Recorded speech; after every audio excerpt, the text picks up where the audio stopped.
For better or worse, this is more of the same.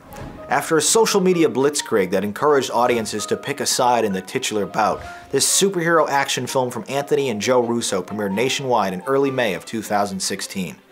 The 13th entry in the Marvel Cinematic Universe, this picture also marks the beginning of their Phase 3.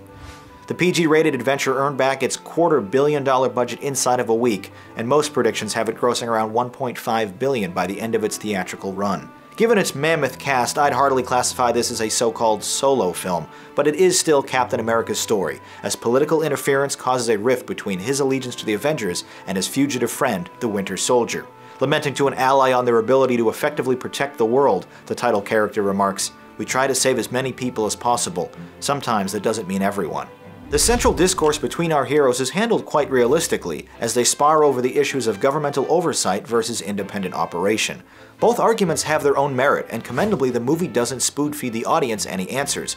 Whether you're Team Cap or Team Iron Man, by the picture's end you may find yourself siding with the opposition. I will say though, the film's title is quite a stretch. The real conflict here amounts to little more than a disagreement between friends, not quite what I'd call a war. At 147 minutes, the third Captain America film is the longest picture in the MCU, and it needs to be just to contain its absolutely huge ensemble cast, which includes Chris Evans, Robert Downey Jr., Scarlett Johansson, Sebastian Stan, Anthony Mackie, Cheadle, Jeremy Renner, Chadwick Boseman, Paul Bettany, Elizabeth Olsen, Paul Rudd, and Daniel Brühl. In smaller roles, we also have Emily VanCamp, Tom Holland, Frank Grillo, William Hurt, Marissa Tomei, Slattery, Alfre Woodard, Martin Freeman, and of course the requisite Stan Lee cameo.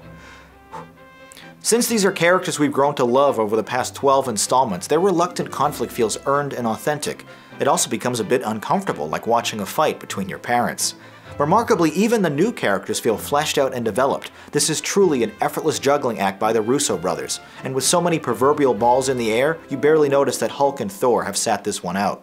The original Captain America film is actually my least favorite in the franchise, but the more I think about it, Captain America is actually my favorite character. There's a stubborn idealism about him that makes him such a fascinating protagonist, a hero compelled to do the right thing no matter the cost. And as you'd expect, Evans is fantastic, sparring off against RDJ and all the rest, while newcomer Holland feels right at home swapping banter with Rudd. Speaking of Holland though, let's talk about his portrayal of Spider-Man, a character who has now been rebooted 3 times in the last 8 years. I love Tobey Maguire's trilogy and generally enjoyed Andrew Garfield, but this Tom Holland kid just feels right. He's only given a limited amount of screen time to work with, but his cheerful demeanor and playful innocence are captured perfectly. I for one am excited Sony and Marvel were able to negotiate a deal that has brought him into the shared cinematic universe. His inclusion in Civil War does seem like a last-minute addition though. The dependable visuals from ILM once again conquer the uncanny valley with an early flashback scene showing off a 20-year-old Robert Downey Jr. that might as well have been shot in the early 90s. But their VFX work uncharacteristically falters when Iron Man shares a conversation with Spidey in one of those aforementioned 11th hour editions. Second unit pickups and chroma key backdrops are one thing, but this quick scene looks like a Snapchat face swap gone bad. Back to the supporting cast. Although I know nothing about the Black Panther, Boseman's brief appearance really sold me on the character, as well as his upcoming solo film. He's a ferocious and scary hero with impressive abilities, and a sharp suit to match. Literally. Despite a brief introduction in The Winter Soldier, VanCamp's appearance as Cap's love interest just seems forced. She's perfectly sweet and delightful, but with so much going on, there's not nearly enough time to develop their relationship.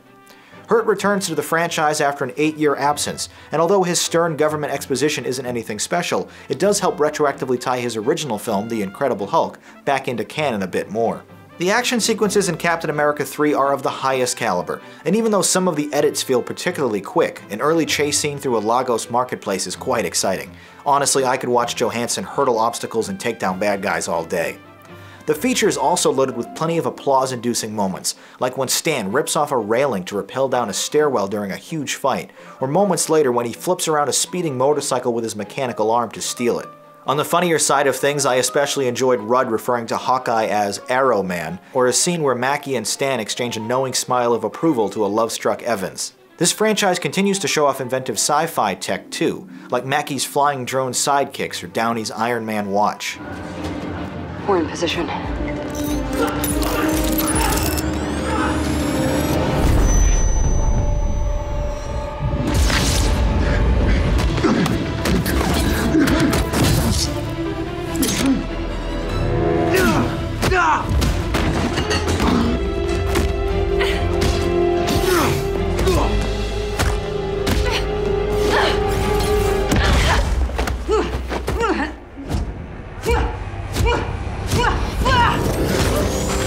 By now you know what to expect from Marvel. Exciting action, interesting characters, and fun dialogue. By that same token, however, the music is forgettable, the villain uninspired, and the runtime a tad bloated. Obviously, Marvel fans will love this picture, which delivers plenty of smiles and fascinating moments, but more casual viewers will get a sense of been there, done that. On the plus side, since it's more reliant on set pieces rather than its story, it should hold up well under multiple viewings too.